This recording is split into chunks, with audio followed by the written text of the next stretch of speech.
एक छोटी सी कहानी सुनाता हूँ गिलहरी और राम जी की।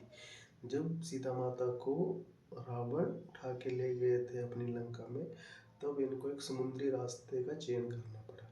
और समुद्री रास्ता जो था वो बहुत ही समुद्र तो आपको पता ही है, नेक टू नेक दिखता तो है नहीं। आपको इस साइड का उस साइड की जमीन नहीं दिखेगी, वो समुद्र होता है।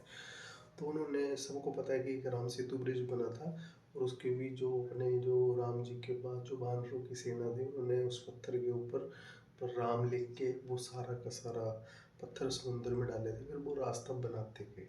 तो इसी दौरान एक गिलहरी ने इसमें कंट्रीब्यूशन करने की सोची कि मैं भी अपना योगदान दूंगी, राम जी की सहायता करूंगी कि सीता माता को राम जी से मिला सकूं। लेकिन फिर गिलहरी तो बहुत छोटी थी, तो उसने सोचा कि मैं पत्थर तो उठा ही नहीं सकती हूँ, तो मैं अब क्या करूँ। तो उसने क्या किया कि सोचा कि कोई नहीं, एक काम और कर लेती हूँ। तो वो उठी और सीधा गई पानी के पास और जाके उस पर डुबकी लगाई और वो पूरी तरह से भीग गई। गिलहरी को पूरे बाल होते हैं तो वो भीग गई, अच्छे से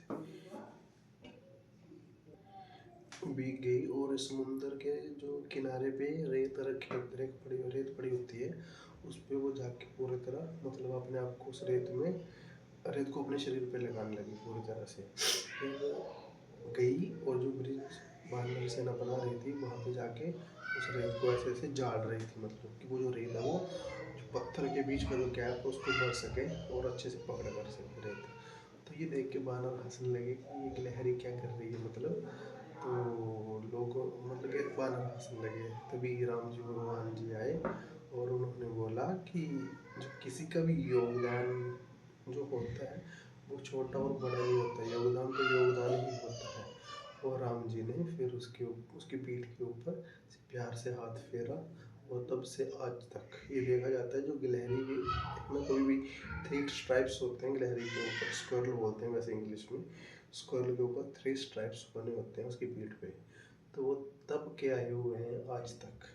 तो ये कहानी थी स्क्वेरल यानी कि गिलहरी और राम जी के बीच की।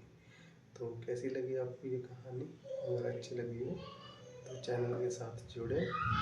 और थैंक यू, धन्यवाद। आपका दिन शुभ रहे।